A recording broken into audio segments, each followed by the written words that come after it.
नमस्कार, आप देख रहे हैं आप दी टुडे और मैं हूं आपके साथ वैशाली। आइए रुक करते हैं आज की खास खबर पर। देश की बेटी को कहा आतंकियों की बहन, कर्नल सोफिया पर मंत्री की गिरी जुबान, झांसी से उठी गरज। ये देश की वही बेटी है जो बॉर्डर पर खड़ी होकर दुश्मनों को धूल चटाती है। लेकिन जरा सोचिए, जब एक मंत्री मंच से उसे आतंकवादियों की बहन कह दे तो क्या ये सिर्फ एक बयान ही या एक सोच का आईना? वायरल वीडियो ने मचा दिया तूफान। अब देश भर से उठ रही है आवाज, देशद्रोह का मुकदमा हो। 13 मई को मध्य प्रदेश के महू में मंच से बोल रहे थे शिवराज सरकार के मंत्री विजय शाह और तभी उनकी जुबान ने पार कर दी सारी हदें। सेना की महिला अधिकारी कर्नल सोफिया कुरैशी को उन्होंने कहा आतंकियों की बहन।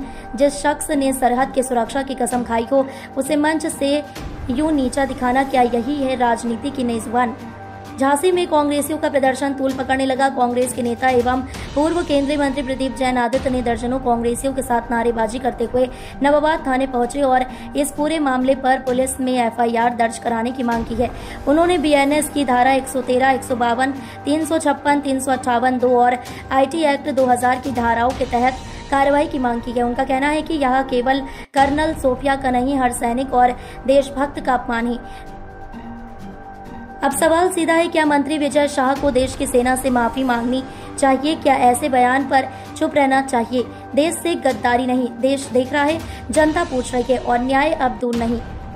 सेना की बेटी पर जुबानी हमला, देशद्रोह का केस तय। वायरल बयान से देश में गूंज।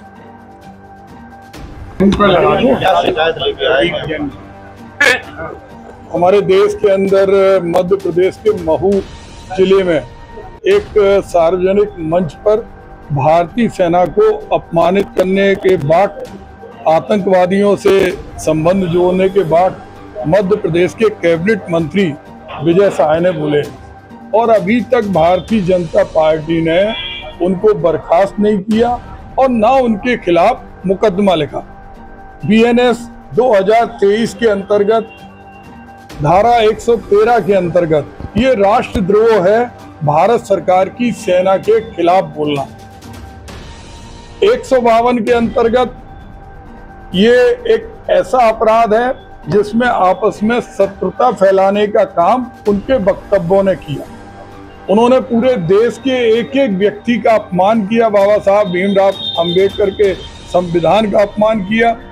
उन्होंने आज देश के अंदर ऑपरेशन सिंदूर में जाने वाली उस बेटी कर्नल सोफिया कुरैशी के प्रति जो शब्द बोले हैं वो पूरी सेना, महिला जाति और खास तौर से पूरी बुंदेली माटी का अपमान है। जिस माटी के अंदर बहन सोफिया कुरैशी एक देश के इतने खतरनाक आंदोलन में सफल होके आई, यही वो शिक्षित हुई, यही मेजर बनी। तो हम लोग चाहते हैं कि उन्हें जेल के अंदर भेजा जाए और जो राष्ट्रद्रोह का मामला है, शत्रुता फैलाने का मामला है, मानहानि का मामला है, ये सब मुकदमे उनके ऊपर दर्ज हो और इससे पूरे बुंदेलखंड के लोग आहत हैं और हम लोग चाहते हैं कि तत्काल उनके खिलाफ एफआईआर हो, उनकी जांच हो और उन्हें जेल के शिक्षे के अंदर भेजा जाए ताकि वो देश की संप्रभुता के ऊपर, देश के संविधान के ऊपर कभी भी इस तरह की हमले करने की बात कोई भी व्यक्ति सोच नहीं सके। यदि मांग पूरी नहीं, इसमें कोई मांग नहीं है, ये हमारा मौलिक अधिकार है। हम लोग बैठे हैं और हमें विश्वास है कि इसमें एफआईआर होगी। मंत्री जी, कल जो है बीजेपी का डिप्लॉयमेंट सोफिया कुरैशी के घर भी भेजा गया था, किस तरह नहीं क्यों भेज रहे हैं? ये ड्रामा क्यों कर रहे हैं? तिरंगा यात्रा क्यों निकाल रहे हैं?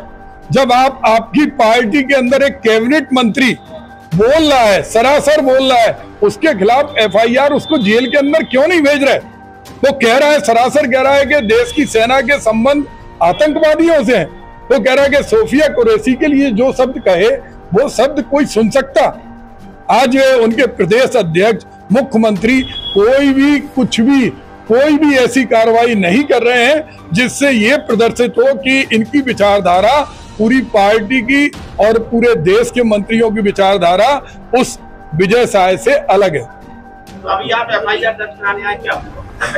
अभी वो लगातार अधिकारियों से पूछ रहे हैं, मैं नहीं समझ पा रहा कि आज देश के अंदर राष्ट्रद्रोह का मामला, सेना के ऊपर अपमान करने का मामला, बेटी के ऊपर मामला, सोफिया कुरैशी आज कर्नल सैफिया कुरैशी आज पूरे देश के अंदर सम्मान का प्रतीक है, उसके अपमान का मामला एक एक बेटी के अपमान के मामले से, सेना के अपमान के मामले से, उसमें इतना समय क्यों लगा रहे?